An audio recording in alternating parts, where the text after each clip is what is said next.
Esta es la última epístola que Pablo escribió. Él está nuevamente en la prisión de Roma y parece que fue liberado del primer aprisionamiento que permitió que pasase un poco más de tiempo en libertad y para predicar el Evangelio, juntando así varias de sus epístolas, el libro de los Hechos. Parecería que él fue a Mileto y luego a Corinto, a Troas, probablemente a Éfeso, y de allí volvió, fue arrestado, llevado a Roma, y ahora Pablo se da cuenta de la situación que cambió en Roma. Se da cuenta que ya está la sentencia de muerte sobre él, sabe que le queda poco tiempo, que ha de ser ejecutado por Nerón por causa de la fe de Pablo en Jesucristo. Por eso, dándose cuenta de que su ejecución es solo cuestión de tiempo, Pablo escribe su carta final a Timoteo, su hijo en la fe. Aquel joven que Pablo disciplinó y gastó tanto tiempo invirtiéndolo en la vida de ese joven Timoteo, de manera que él pudiera continuar la obra que Pablo había comenzado una vez que él ya no estuviera. Entonces, vemos que Pablo ahora escribe su carta final. Esta es la última de las epístolas de Pablo. Un poco después de esto, él fue decapitado en la Vía Apia, fuera de Roma.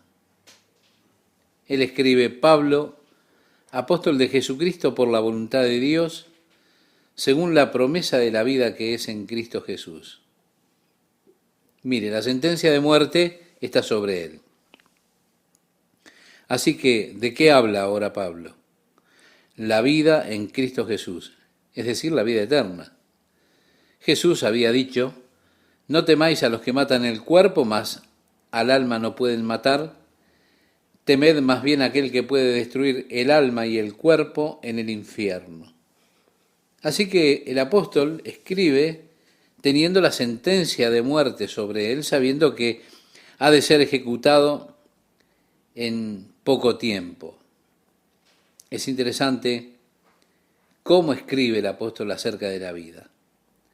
Comienza diciendo: soy apóstol por la voluntad de Dios, de acuerdo con la promesa de la vida, no de la muerte, sino de vida, la cual está en Cristo Jesús. El apóstol Juan escribe en su primera carta, en el capítulo 5, versículo 11, y este es el testimonio, que Dios nos ha dado vida eterna, y esta vida está en su Hijo. Él dice: de acuerdo a la promesa de la vida que está en Cristo Jesús. Oh, gracias Dios, aún con la sentencia de muerte sobre él, puede hablar acerca de la vida eterna. La vida eterna es esa vida permanente que tenemos en Jesucristo. Cuando aquel joven rico vino a Jesús y se puso a sus pies, leemos en el Evangelio de Mateo, en el capítulo 19, verso 16, que vino uno y le dijo: Maestro bueno, ¿qué bien haré para tener la vida eterna? Él vio en Cristo esa calidad de vida y deseó tenerla, esa calidad de vida que es nuestra por medio de la fe en Jesucristo. Porque dice así: el que tiene al Hijo tiene la vida. Así que si usted tiene a Cristo en su corazón, tiene esa vida. Le escribe el apóstol Pablo a Timoteo: amado hijo. Y es bueno que notemos el término de afecto, de cariño que Pablo usa cuando le escribe a Timoteo, dándose cuenta de que esa es probablemente la última vez que le pueda escribir. Así que le dice: mi amado hijo. Hay mucha emoción, muchos sentimientos en esta segunda carta del apóstol a Timoteo por causa del trasfondo de la misma. Gracia, misericordia y paz de Dios Padre y de Jesucristo nuestro Señor. Hermosos dones de Dios, ¿verdad? La gracia, la misericordia y la paz. Luego dice, doy gracias a Dios al cual sirvo desde mis mayores con limpia conciencia, de que sin cesar me acuerdo de ti en mis oraciones, noche y día. Estos hombres que Dios usa son hombres de oración. Constantemente el apóstol Pablo se refiere en sus epístolas a la vida de oración. Él fue un hombre que vivió, que durmió y respiró oración. Él siempre vivió en una relación cercana con Dios, con Jesucristo. Este es el caso con los hombres que Dios utiliza. Ellos son hombres de oración. Y Pablo habla acerca de su oración por Timoteo sin cesar día y noche.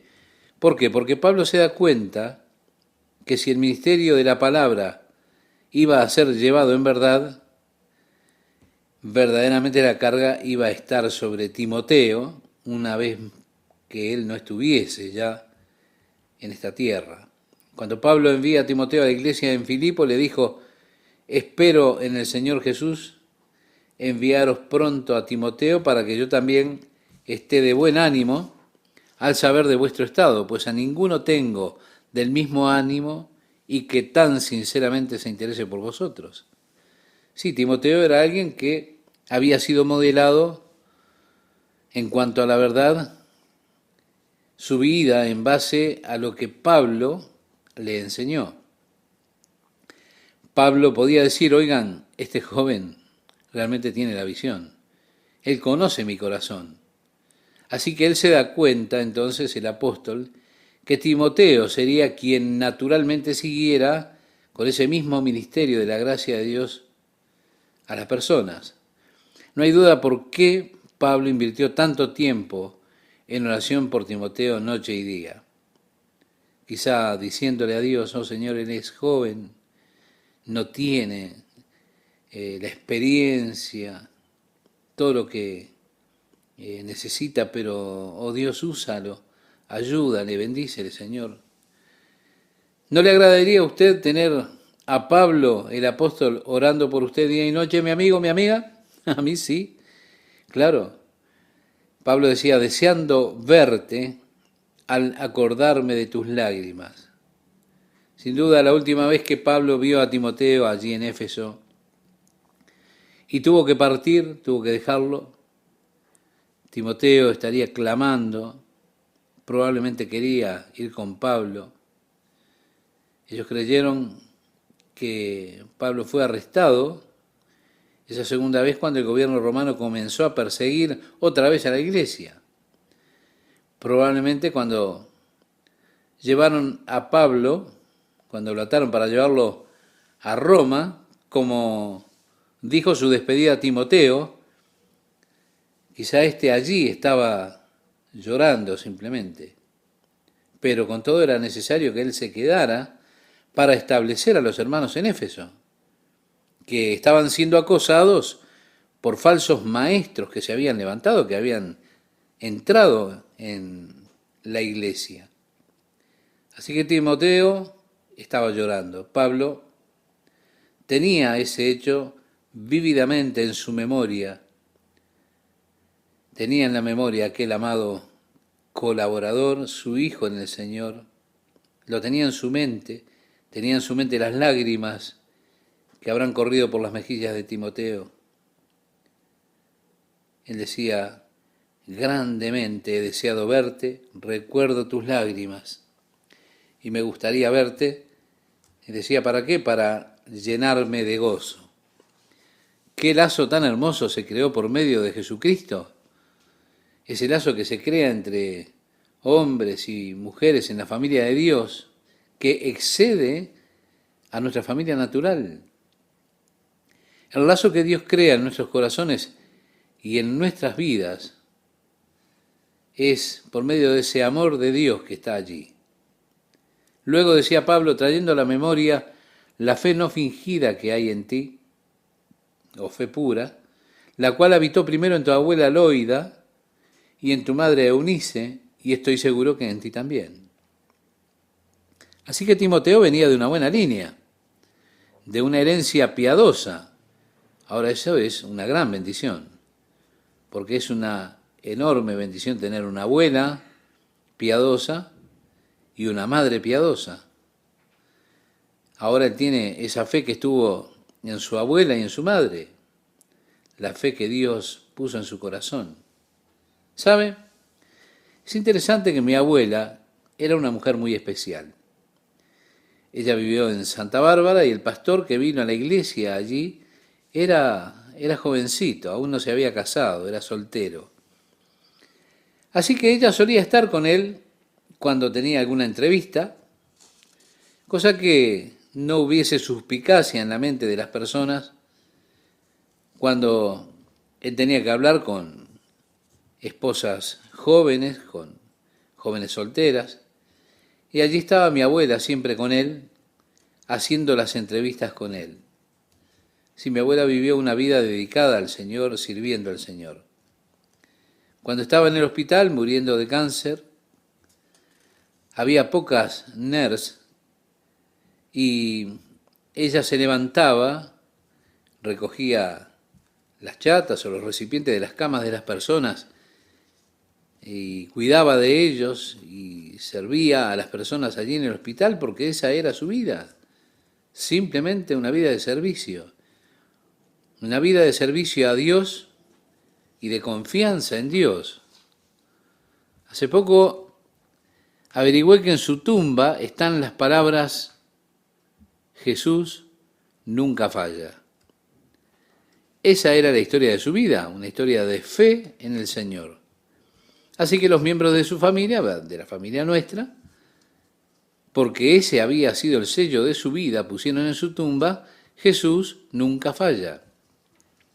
Ahora, yo no sabía eso, pero en Fairhaven, aquí en Santana, en la tumba de mi madre, nosotros colocamos esta inscripción: Jesús nunca falla.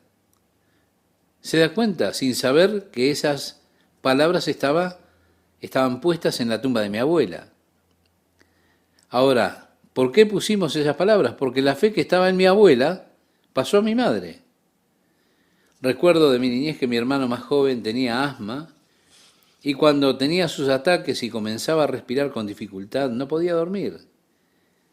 Y entonces había una vieja mecedora que se sentía crujir. Como niño podía recordar, estaba en la cama y escuchaba crujir la mecedora en el otro cuarto y podía escuchar a mi madre cantando: Jesús nunca falla, Jesús nunca falla. Cielos y tierra podrán pasar, pero Jesús nunca falla. Yo podía irme a la cama a dormir escuchándola a ella mecer a mi hermano durante sus ataques de asma, cantando acerca de la infalible gracia de Jesucristo. Mi hermano fue sanado del asma. El Señor no falló. Toda su vida el Señor cuidó de nosotros, porque, reitero, el Señor nunca falló. Y porque esto era tanto una parte de su vida, sin saber yo que esto estaba en la tumba de mi abuela, pusimos allí en su tumba en Santa Ana: Jesús nunca falla.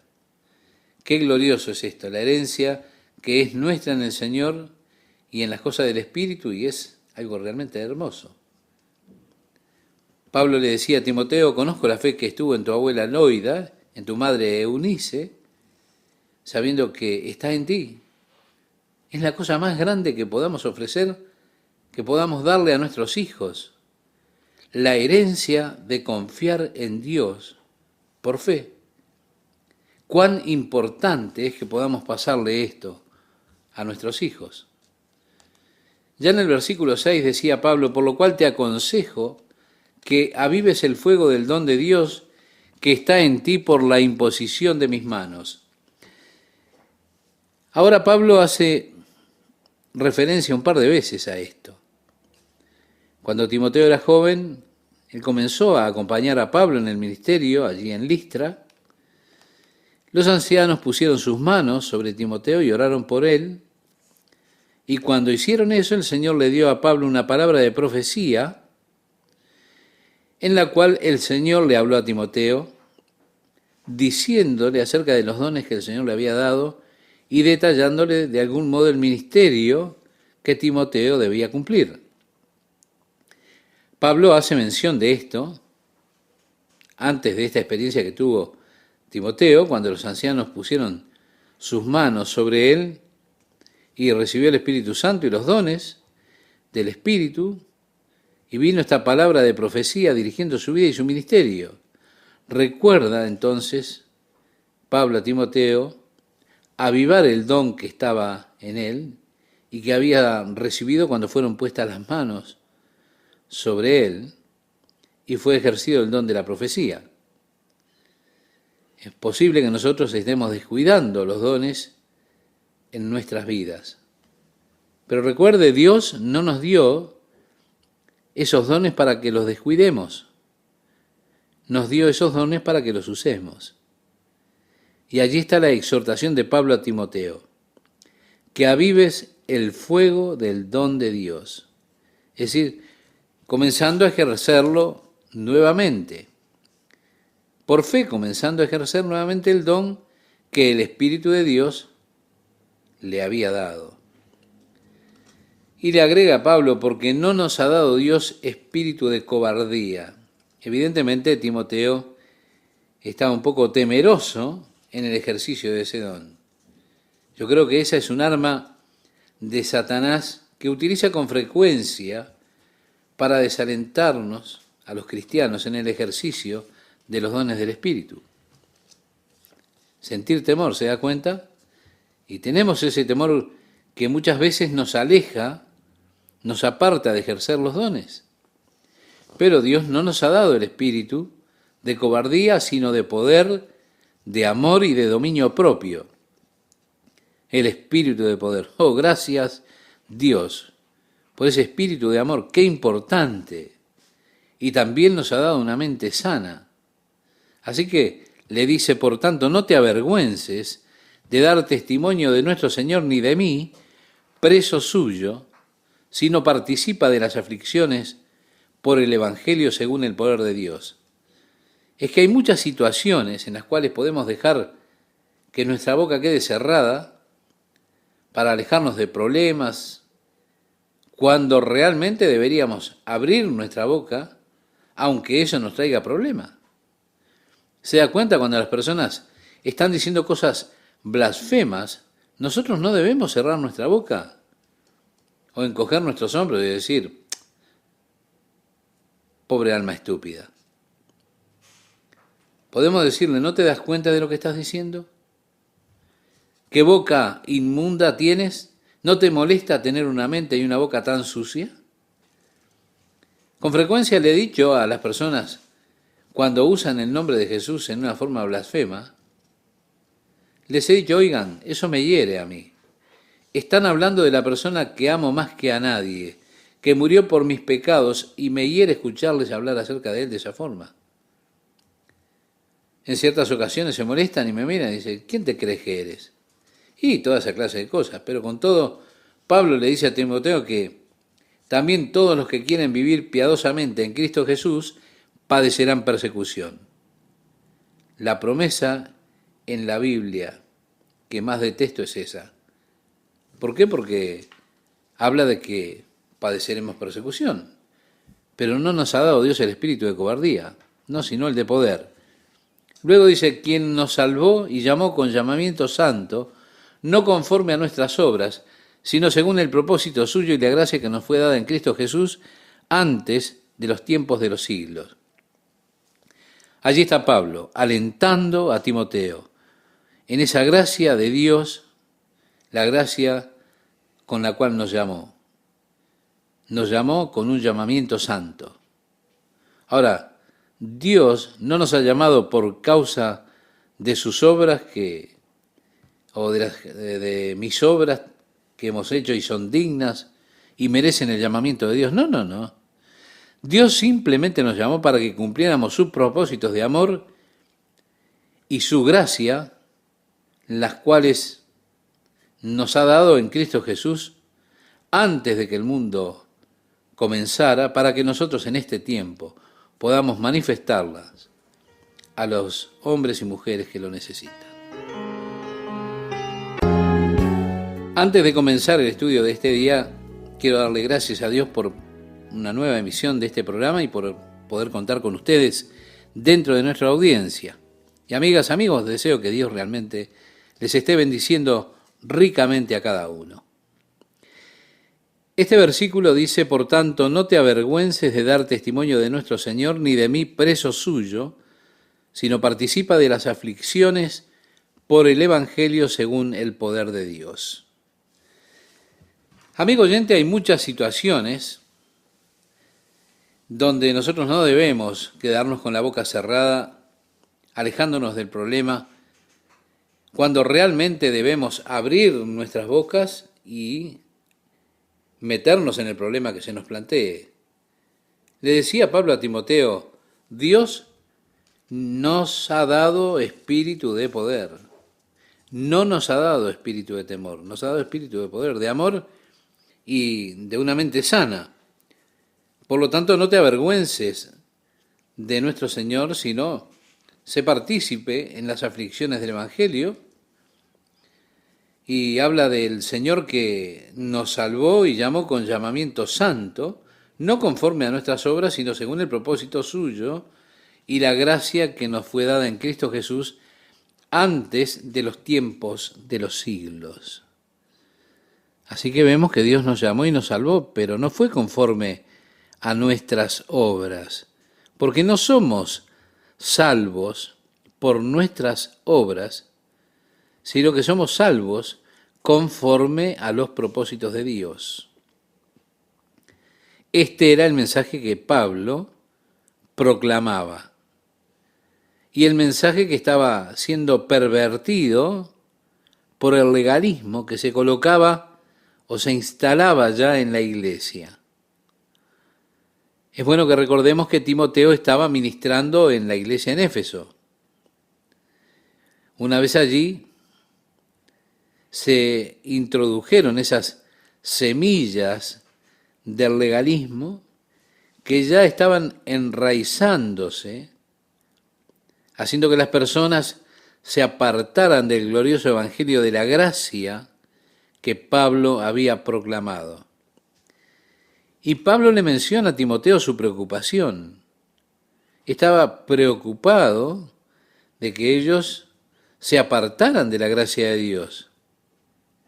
Y estaba preocupado por él para que los estableciera en la gracia que había predicado Pablo. Unos años más tarde, Jesús envía, por medio de Juan, una carta a la iglesia en Éfeso. Y no estaba todo bien dentro de esa iglesia. De hecho, Jesús más tarde tiene que llamar a la iglesia de Éfeso al arrepentimiento y le dijo que a menos que se arrepintiera, quitaría su presencia de allí. Habían llegado al punto donde toda la religión que tenía era cuestión de obras. Y el Señor le dice en esa carta del capítulo 2 de Apocalipsis a la iglesia en Éfeso: conozco tus obras, tu trabajo y todo lo demás. Ellos habían llegado a tener una relación legal por medio de la ley con el Señor, siendo que habían sido salvados por la fe, ahora habían llegado a la base de las obras para la salvación. Pablo dijo: quien nos salva y nos llama, no según las obras, sino conforme a su propósito y gracia, que nos fue dado en Cristo antes de que el mundo fuese. El resultado de una relación real es verdaderamente la pérdida de la relación por obras. Jesús no quiere relacionarse por obras por medio de la ley con usted. Él desea una relación por la gracia y una relación de amor con usted. Él quiere que usted se relacione con Él por amor. Por eso le dijo a los efesios, pero tengo algo contra ti, que has dejado tu primer amor. Sí, ustedes tienen todas esas obras, todo lo que están haciendo, todas esas cosas, pero tengo en contra de ustedes esto, han dejado su primer amor. Y yo no quiero una relación legal con ustedes, quiero una relación de amor con ustedes. Eso es lo que se desprende de esa carta de Apocalipsis capítulo 2, especialmente del versículo 4. Mi amigo, mi amiga, Jesús busca que usted tenga una relación de amor con Él.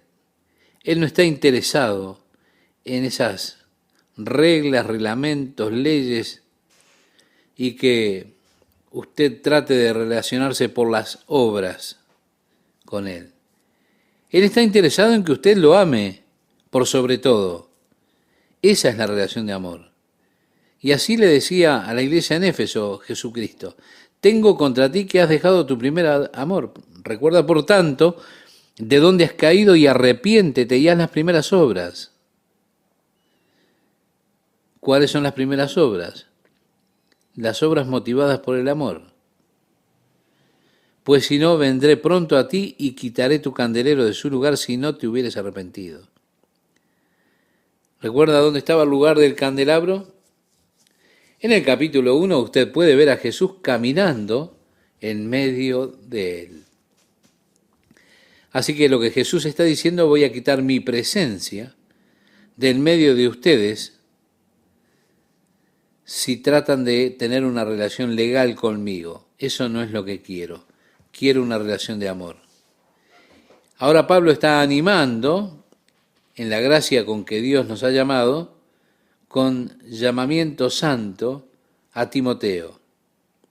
Mi amigo, Dios no le llamó a usted porque sus obras merecieran o valieran algo delante de Dios para que Dios lo llamara. No, no. Dios lo llamó a usted para cumplir sus propósitos de amor y su gracia, cosas las cuales nos dio en Cristo desde antes de la fundación del mundo. Luego dice, pero que ahora ha sido manifestada. Dios siempre nos amó, pero el amor se manifestó. ¿Cuándo? Lo dice ahora, por la aparición de nuestro Señor, de nuestro Salvador Jesucristo. Mire, hay un salmo, el Salmo 19, versículos 1 y 2, que dice, los cielos cuentan la gloria de Dios y el firmamento anuncia la obra de sus manos. Un día emite palabra a otro día. Bueno, no tengo discusión con el hombre que dice, Dios me habla por medio de la naturaleza. Y créame, yo amo que Dios me hable por medio de ella. Amo caminar por la playa, sentarme y mirar las estrellas, allí en ese lugar desierto. Amo la naturaleza.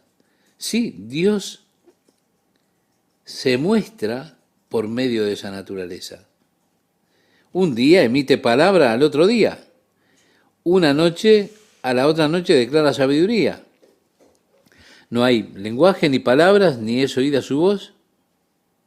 Así dice la Escritura. Y sí, yo creo que Dios puede hablarle cuando usted está allí en el desierto, cuando usted sube a las montañas. Pero déjeme decirle, lo que la naturaleza no le cuenta y no lo puede hacer, es cuánto Dios le ama. Se necesita más que la naturaleza para revelar eso. Se necesitó que Jesucristo viniera.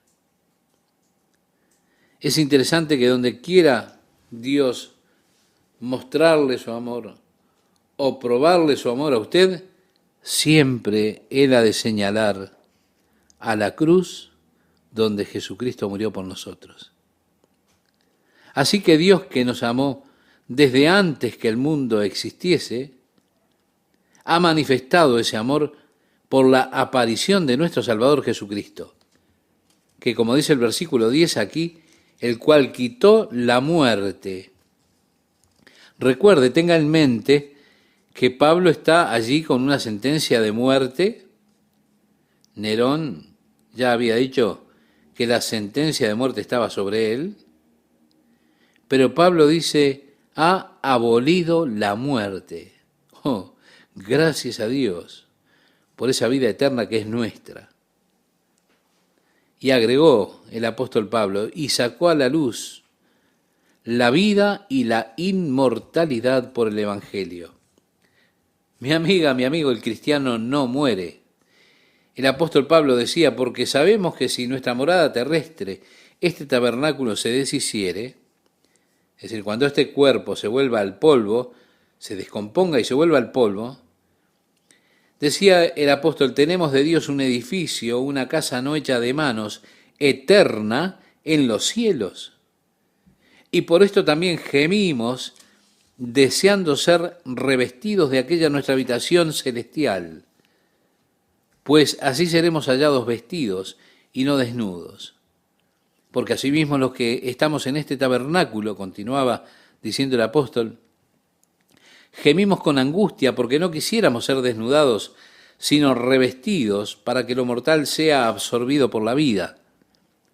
Mas el que nos hizo para esto mismo es Dios, quien nos ha dado las arras del Espíritu. Así que vivimos confiados siempre y sabiendo que entre tanto que estamos en el cuerpo, estamos ausentes del Señor, porque por fe andamos, no por vista. Pero confiamos, y más quisiéramos estar ausentes del cuerpo y presentes al Señor. Categórico pasaje de esa segunda carta que le escribe el apóstol Pablo a los Corintios en el capítulo 5, versículos 1 al 8, que sería bueno que usted repasara, para ver que cuando un cristiano parte, como dicen, un cristiano muere, en lugar de decir, el hermano tal murió la semana pasada, deberíamos decir, se mudó la semana pasada. Jesús le dijo a Marta, yo soy la resurrección y la vida. Usted puede leer este pasaje en el Evangelio de Juan, en el capítulo 11, versículos 25 al 26. Y agregó, yo soy la resurrección y la vida, el que cree en mí, aunque esté muerto, vivirá. Y todo aquel que vive y cree en mí, no morirá eternamente. ¿Crees esto? Mire, ese es el mensaje del Evangelio. Esas son las buenas noticias que nosotros tenemos para proclamar. El Señor abolió la muerte. El que vive y cree en Jesucristo no morirá. ¿Mudarse? Sí. Morir no. Y esto es importante. Yo lo deseo, no quiero vivir más en esta fea y vieja choza con la cual ando por este mundo y ahí la voy arrastrando, llevándola. No quiero vivir siempre aquí, no. Todos los días que vivo, el Señor está haciendo algo un poquito más fácil. Está haciendo algo más deseable para que me mude. Empiezo a tener dolencias, empiezan a crujir ya los huesitos, de manera que antes no me pasaba. La vieja tienda de a poco se va desgastando, pero tengo un edificio de Dios, no hecho de manos, eterno en los cielos, porque Dios ha abolido la muerte y nos ha traído vida eterna, vida inmortal. Continúa diciendo el apóstol Pablo en el versículo 11 a Timoteo, del cual yo fui constituido predicador, apóstol y maestro de los gentiles. Sí, las tres cosas a las cuales el Señor llamó a Pablo para que hiciera. Él era un predicador, era un apóstol y era un maestro.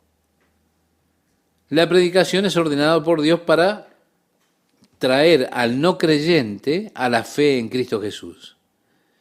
La predicación no es para el cristiano, no es para los santos de la iglesia. La predicación es para los que aún no son salvos. ¿Por qué? Porque en la predicación proclamamos las buenas noticias de Dios a aquellos que todavía están perdidos. Usted no tiene que continuar en pecado, morir en sus pecados y en sus transgresiones. Usted puede tener vida eterna por medio de Jesucristo. Arrepiéntase de sus pecados, crea en Jesucristo como su Salvador. Esa es nuestra predicación. La iglesia lo que necesita es enseñanza. Quizá la debilidad de la iglesia del día de hoy es porque hay mucha predicación en la iglesia y no hay suficiente enseñanza. La iglesia ha estado predicando hasta la muerte. Lo que la iglesia necesita es enseñanza de la palabra de Dios, enseñarnos cómo caminar, cómo andar con Dios, cómo crecer, cómo desarrollarnos en nuestra relación con Dios. Eso es lo que la iglesia necesita. Necesita la enseñanza de la palabra de Dios. Y esto es aquello en lo que la iglesia falla, en un ministerio de enseñanza real. Pablo tenía esa combinación de predicación, ministerio de enseñanza y llamado como apóstol. Decía, por lo cual asimismo padezco esto. Es decir, estas cosas, estoy en prisión, sentenciado a muerte, es por causa de mi predicación y mi enseñanza que estoy en prisión, que estoy pronto para morir. No obstante, él dijo, pero no me avergüenzo porque yo sé a quién he creído. Ahora, estimado oyente, permítame un momentito. Yo quiero que usted note que él no dice, yo sé lo que he creído. No. Hay muchas personas que dicen, bueno, yo sé lo que creo. Pero no se trata de qué es lo que usted cree.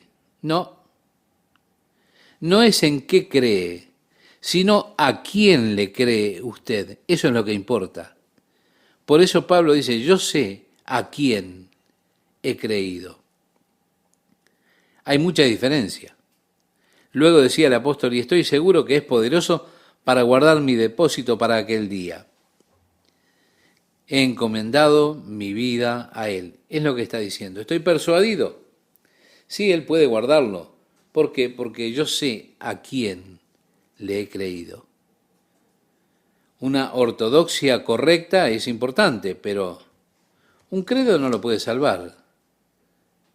Solamente Jesucristo lo puede salvar a usted. No es su creencia en un sistema religioso, no es su creencia en una religión, no es su posición o su creencia en cuanto a una posición doctrinal, valga la redundancia. Es la creencia en una persona, y esa persona es Jesucristo, lo que le da salvación a usted. Así que sabemos, necesitamos conocer en quién hemos creído. El apóstol decía, estoy persuadido que Él puede guardar lo que le he encomendado. Esa palabra, mi depósito en griego, es una palabra interesante. Es la palabra que se utiliza para un depósito bancario, es decir, lo que uno le ha confiado. En cuanto al depósito bancario, al banco. En cuanto a lo que dice Pablo, Él le encomendó la vida a Jesús. Así que Él puede guardarla.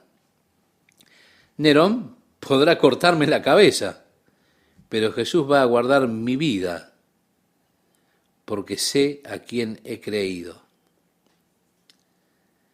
Estoy convencido que puede guardarme. Luego decía, retén la forma de las sanas palabras que de mí oíste, en la fe y amor que es en Cristo Jesús. Si aquellos falsos maestros habían comenzado a llegar.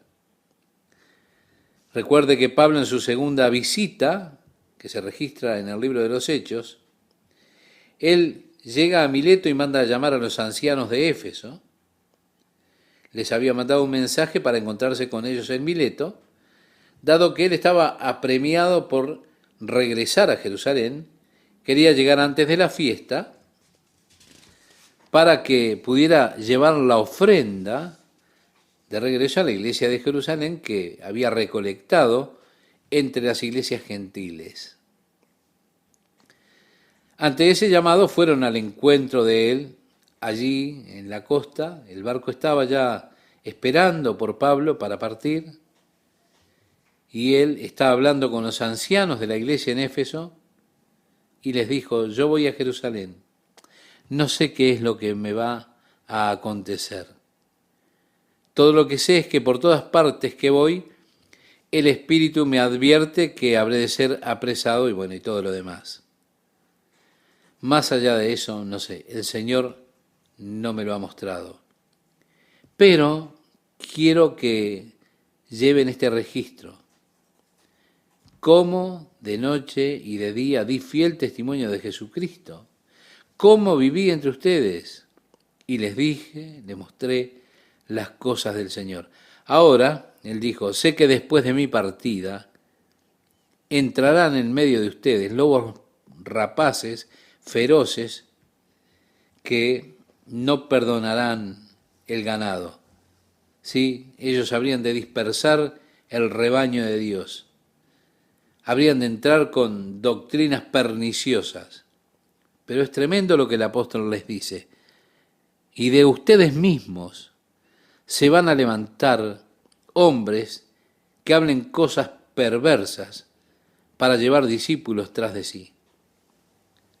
Es decir, tratando de crear pequeños grupos facciosos. Y Pablo se los decía llorando, pero les dijo, sé que eso es lo que va a suceder y no lo puedo detener. No obstante, él les animó a la fidelidad a la palabra, la fidelidad de la enseñanza que él les había dado. Sí, esto era verdad. Después que Pablo se fue, esos hombres vinieron. Así que como Timoteo estaba allí tratando de resistir esas doctrinas que se estaban levantando, que levantaban esas personas, sus feas cabezas dentro de la iglesia, allí en Éfeso, allí estaban esos hombres tratando de hacer esas divisiones con doctrinas extrañas, adoptando algunas posiciones raras. Y Pablo dice a Timoteo, retén la forma de las sanas palabras que de mí oíste. Guarda el buen depósito por el Espíritu Santo que mora en nosotros. Ya sabes esto, que me abandonaron todos los que están en Asia, de los cuales son Figelo y Hermógenes. Tenga el Señor misericordia de la casa de Onesíforo, porque muchas veces me confortó y no se avergonzó de mis cadenas, sino que cuando estuvo en Roma me buscó solícitamente y me halló.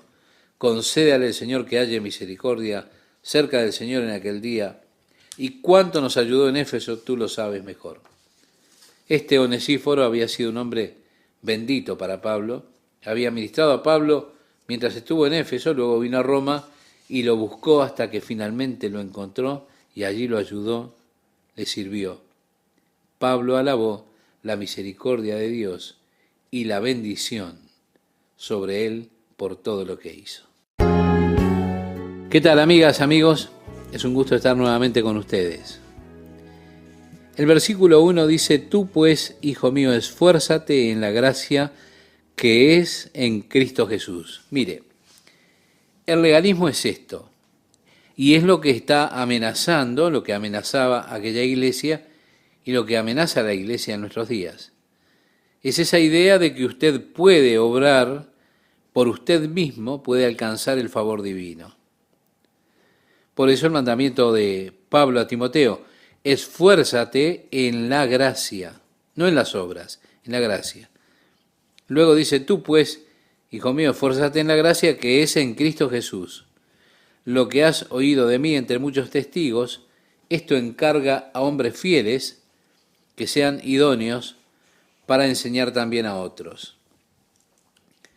El apóstol escribe esto acerca de cómo el evangelio es esparcido.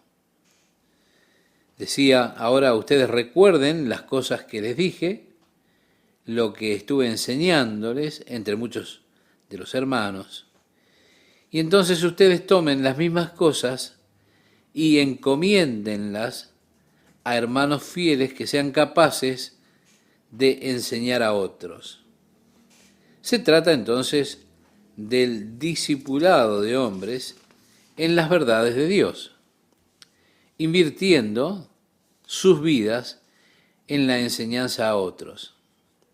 Al envejecer buscamos invertir nuestras vidas en la vida de ministros más jóvenes. Queremos compartir con ellos, pasando tiempo con ellos, enseñándoles, encomendándoles las palabras de Dios. ¿Para qué? Para que puedan entonces ir y dar eso mismo a hombres fieles que sean capaces de ir y enseñar a otros. Cuando nosotros comenzamos nuestro ministerio aquí en Calvary Chapel, nos reuníamos con un grupo de personas y muchas veces sus esposas, 5 noches a la semana, se reunían juntos con ellos. Después de 2 años, con estos hombres yo dije, muy bien, llegó el momento, ustedes ahora tienen que comenzar a enseñar en sus propios estudios bíblicos hogareños.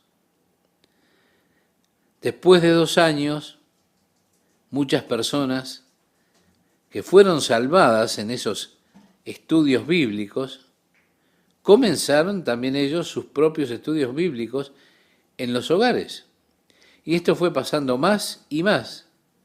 Y así ocurre, usted enseña a hombres fieles que son capaces de enseñar también a otros, usted enseña a otros para que ellos a la vez lo hagan con otros más, y así progresa la obra de Dios. Después decía Pablo, tú pues sufre penalidades como buen soldado de Jesucristo. Esto nos dice que estamos en una batalla real, una batalla dura, porque es una batalla por el destino eterno de las almas. Es una batalla sin cuartel y tenemos un enemigo implacable que ataca día y noche, no para nunca. La presión realmente es grande. Sufre penalidades como buen soldado de Jesucristo. Le decía Pablo a Timoteo, sé paciente. Ninguno que milita se enreda en los negocios de la vida a fin de agradar a aquel que lo tomó por soldado. Y mi amigo, mi amiga, ese es nuestro problema con mucha frecuencia. Como dijo Jesús, mirad también por vosotros mismos, que vuestros corazones no se carguen de glotonería y embriaguez y de los afanes de esta vida, y venga de repente sobre vosotros aquel día. Así decía en el Evangelio de Lucas capítulo 21, verso 34. Es decir, que aquel día lo tome desprevenido. Jesús está hablando acerca de cómo las espinas crecían con el trigo. Él identificó las espinas con el deseo de las riquezas, las preocupaciones de esta vida y los deseos de otras cosas que hacen ahogar el fruto del Evangelio en sus vidas. Así que los afanes de esta vida pueden ahogar la productividad del creyente. Ahora miren, ningún hombre que está en una guerra, nadie que se haya alistado en el ejército, se involucra en las cosas, las pequeñas cosas mundanas de esta vida. Estamos en una batalla y no puedo retrasarme a atender los cuidados de esta vida. Y dice, ¿por qué? A fin de agradar a aquel que lo tomó por soldado. Una vez que uno hizo un compromiso con el general comandante de servirle, de ir a la batalla, estamos listos para cuando nos llame. En cualquier momento que él me dé una orden de moverme, debo estar listo para ir, porque quiero agradarle a aquel que me llamó para que sea su soldado. Y ese es todo el deseo de mi vida, agradarle a Dios que me llamó para esta guerra. Luego dice, y también el que lucha como atleta. Ahora, Pablo se refiere aquí a las Olimpiadas y a esas competencias de lucha en las Olimpiadas. Esas luchas tenían un nombre, se llamaban esfuerzo por dominar, es decir, el esfuerzo por dominarse unos a otros. Se trataba de tirar al oponente fuera del ring, el que se esfuerza por dominar. Y dice que no es coronado si no lucha legítimamente. Mire, el árbitro puede hacer sonar su silbato y decir, un momento, eso que hiciste no está bien. Le pegaste después que yo toqué la campana. Entonces usted no será coronado a menos que combata de acuerdo al reglamento. Hay reglas que usted necesita saber por las cuales tiene que combatir. Luego dice el labrador para participar de los frutos. Y ahora habla del hombre que está allí en el campo trabajando y tiene las primicias de la cosecha. Y claro, usted puede comer mientras está trabajando en el campo. Cuando está recogiendo el fruto, usted puede comer del fruto. Y dice que para participar de los frutos debe trabajar primero. Considera lo que digo y el Señor te dé entendimiento en todo. Acuérdate de Jesucristo, del linaje de David, resucitado de los muertos conforme a mi evangelio. Déjeme decirle, estimado oyente, este es el corazón del evangelio, la resurrección de Jesucristo. No se olvide de eso. Siempre recuerde la resurrección. Sin ella no hay evangelio posible. Así que él lo anima a volver al corazón del evangelio. Usted encontrará que donde fuera que ellos iban, el mensaje central, lo que hacía diferente al cristianismo del budismo o del confucianismo o muchos otros sistemas religiosos, es la resurrección de Jesucristo de entre los muertos. Así que Él les está recordando esta gran diferencia que tiene el cristianismo. Solamente el cristianismo tiene una tumba vacía. Jesús resucitó, en el cual, dijo él, sufro penalidades hasta las prisiones a modo de malhechor, estas cadenas, mas a Dios gracias, la palabra de Dios no está presa. Me pueden atar a mí, me pueden atar los brazos, aquí al soldado que está a mi lado, a este guardia, pero no pueden sujetar la palabra de Dios. Y decía, por tanto, todo lo soporto por amor de los escogidos, para que ellos también obtengan la salvación que es en Cristo Jesús con gloria eterna. Es decir, soporto estas cosas porque Dios ha elegido ciertas personas para que sean salvas. Y si por mi sacrificio, mi compromiso, puedo llevarles el conocimiento de Jesucristo, eso es grandioso.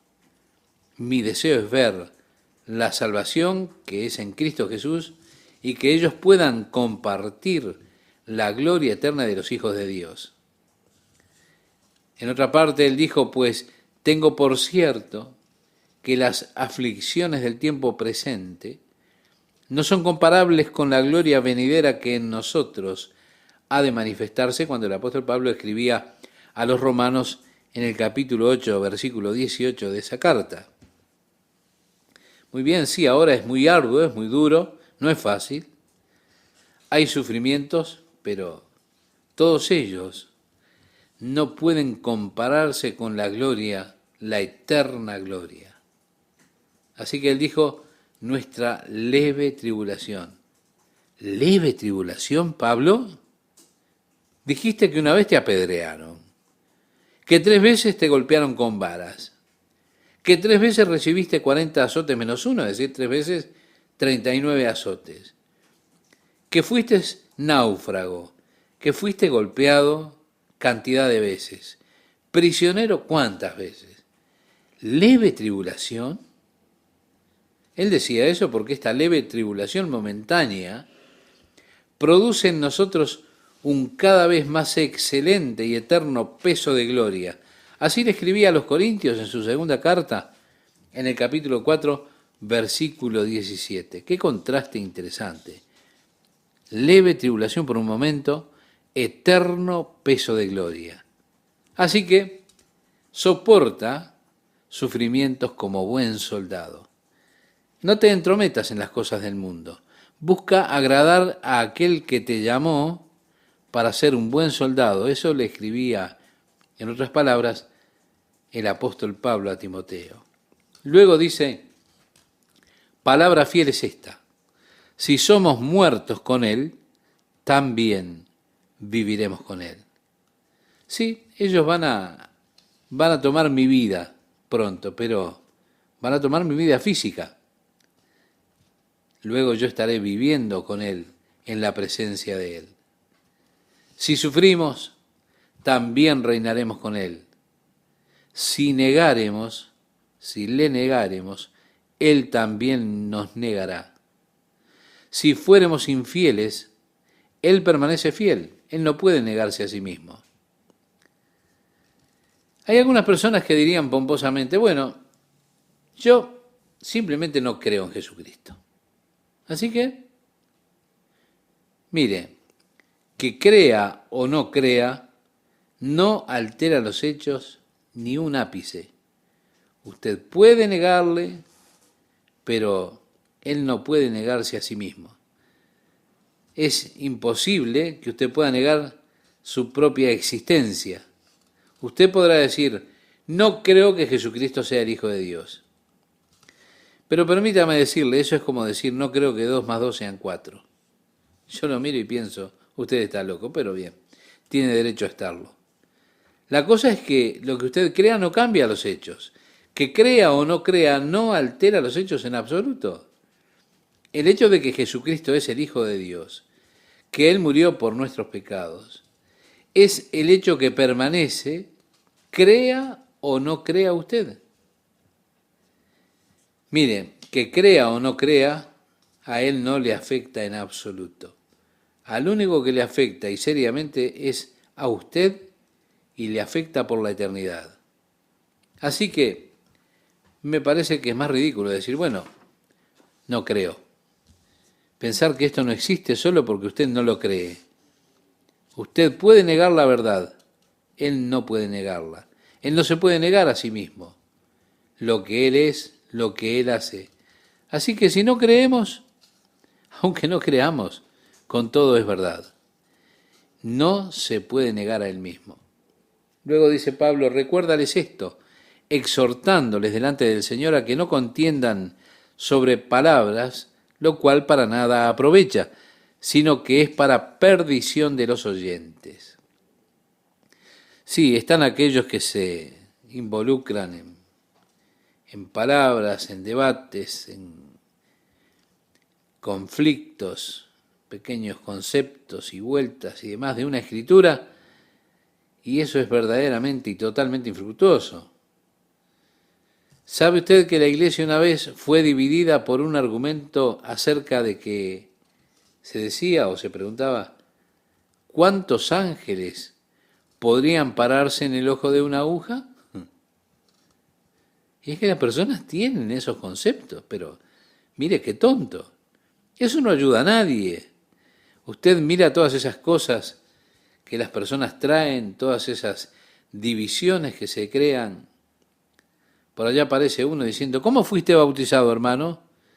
Bueno, yo fui bautizado de esta forma. Ah, no estás verdaderamente bautizado, entonces mejor que te bautices bien. Y así empiezan con esas pequeñas cosas y demás, confundiendo a las personas, confundiendo a los oyentes. Decía el apóstol, procura con diligencia presentarte a Dios aprobado, como obrero que no tiene de qué avergonzarse, que usa bien la palabra de verdad. Esta escritura en particular fue la inspiración para Scofield, para que él estableciera las dispensaciones en la Biblia anotada de Scofield. trazando bien la palabra de verdad. Yo pienso que se fue un poco lejos con eso, pero es interesante que este fue el versículo que le inspiró a hacer esas divisiones, especialmente dentro de la Biblia de Scofield. Allí le muestra a usted la dispensación de la inocencia, del gobierno humano, de la ley de Dios, de la gracia, del reino futuro de Cristo y demás. Dispensaciones rectamente trazadas, pero es importante que tracemos bien la palabra de verdad. Estudiar, es importante que la estudiemos a la palabra de Dios. Y dice el apóstol Pablo, más evita profanas y vanas parlerías o vanas palabrerías, porque conducirán más y más a la impiedad. Estos son los que vuelven la gracia de Dios en una cubierta para su propia lascivia. Y dicen, bueno, si Dios está tan dispuesto a perdonar, tan lleno de gracia, entonces no importa lo que se haga, porque simplemente podemos pedirle a Él que inmediatamente nos perdone, y entonces, como Él es misericordioso, y eso es todo lo que pasa, y no hay más problemas, Él lo perdona todo. Así que adelante, vamos a hacer lo que queremos, y luego buscamos la gracia de Dios para que nos perdone. No. Esas son palabras vanas, que lo único que hacen es incrementar la impiedad. Pablo dijo, ¿saldremos y pecaremos libremente para que la gracia abunde? Ni pensarlo. ¿Cómo podemos nosotros que estamos muertos al pecado vivir en él? Sí, mi amigo, mi amiga, la gracia de Dios no es una excusa o una capa, una cubierta o una razón para salir y simplemente vivir imprudentemente diciendo, y bueno, la gracia de Dios cubre todo. Eso es profano, es vano hablar. Cuídese de eso. Porque dice, y su palabra carcomerá como gangrena, de los cuales son Himeneo y Fileto. Lo que quiero decir es que a Pablo no le importa nombrar a estos sujetos, ¿no? ¿Verdad? Usted se da cuenta de eso. No podría decir, Pablo, debería darte vergüenza, te voy a escribir una carta, ¿cómo vas a nombrarlo?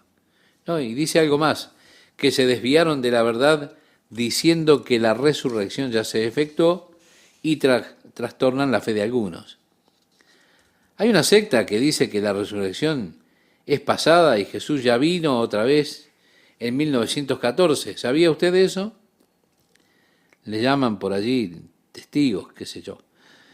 Pero yo pensé que todo ojo iba a verle, porque así dice la Biblia. Y ellos dicen, no. Solo se lo ve al Señor con los ojos espirituales. Y además decían, los que estuvieran vivos en los cuarteles en Nueva York, le verán espiritualmente con los ojos espirituales. Y agregan además, Él estableció su reino en una cámara secreta y ahora está gobernando desde esa cámara secreta por medio de esos hombres allí en New York. Pero nosotros estamos en la era del reino, Satanás está atado, gloria a Dios. Un momento, esto es lo que dicen, pero si esta es la era del reino, la verdad que me decepciona. Yo esperaba algo mucho mejor que esto.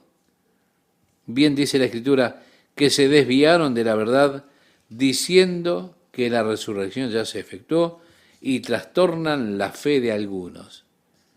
Ellos hacen que muchas personas se aparten a esas doctrinas extrañas que tienen ellos. Dice Pablo, pero el fundamento de Dios está firme, teniendo este sello. Conoce el Señor a los que son suyos. Sí, el Señor conoce a los que son suyos. Y apártese de iniquidad todo aquel que invoca el nombre de Cristo. Si usted toma el nombre de cristiano, si usted toma el nombre de Cristo, entonces apártese de iniquidad. El Señor conoce a los que son suyos. Agrega, pero en una casa grande no solamente hay utensilios de oro y de plata, sino también de madera y de barro, y unos para usos honrosos y otros para usos viles. Pablo aquí se está refiriendo a la iglesia como una casa grande. Jesús en las parábolas del reino indicó que la iglesia se convertiría en algo que Dios no había pretendido que fuese así. En esas 7 parábolas en el Evangelio de Mateo, de los capítulos 12 y 13, que tratan con la era del reino, hablan también de la iglesia, como una semilla de mostaza, que es muy pequeña y fue plantada y creció y se transformó en un gran árbol. Espera un poco, la semilla de mostaza, usted sabe que no tienen árboles de mostaza, no hay árboles de mostaza, hay arbustos de mostaza. Ahora, si usted tiene un árbol, bueno, necesita ver que hay un crecimiento que no es normal. Luego dice que los pájaros, las aves, vienen y hacen nido en ese árbol. Y en las Escrituras, las aves siempre se utilizan en un sentido malo. Usted recuerda la parábola de el sembrador, cae la semilla al costado del camino y allí vinieron las aves y se la llevaron. Las aves es una referencia a Satanás, que roba la palabra para que no eche raíz. ¿Qué es lo que está diciendo? ¿Satanás habrá de alojarse en las ramas de la iglesia? Sí, sí. Tristemente él ha encontrado alojamiento dentro de algunas ramas de la iglesia. Esa es la verdad.